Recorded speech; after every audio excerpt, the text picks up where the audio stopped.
ہم کریں گے ہر مظلوم کی حمایت۔ بسم اللہ الرحمن الرحیم، السلام علیکم، میں ہوں حرین فاطمہ اور آپ دیکھ رہے ہیں حمایتی نیوز HD چینل۔ نظر ڈالتے ہیں آج کی اہم خبروں پر۔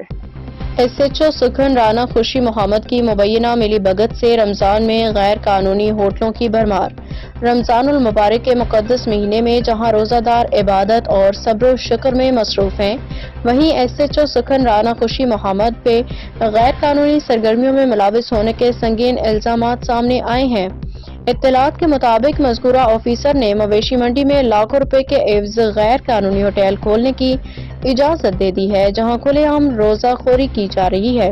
ذرائع کے مطابق بھینس کالونی سمیت دیگر علاقوں میں بھی غیر قانونی ہوٹل اور ریسٹورنٹ بلا روک ٹوک کھلے ہوئے ہیں، جہاں روزہ خوروں کو سہولت فراہم کی جا رہی ہے۔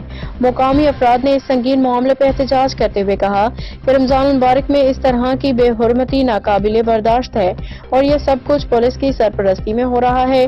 شہریوں نے اعلیٰ حکام سے مطالبہ کیا کہ SHO سکھن رانا خوشی محمد کے خلاف سخت کارروائی کی جائے، غیر قانونی ہوٹلوں کو فوری طور پر بند کرایا جائے تاکہ رمضان کی حرمت برقرار رہے۔ احمد دین حمایتی کی رپورٹ۔ اب تک کے لیے اتنا ہی۔ مزید خبروں اور اپڈیٹس کے لیے دیکھتے رہیں حمایتی نیوز HD چینل۔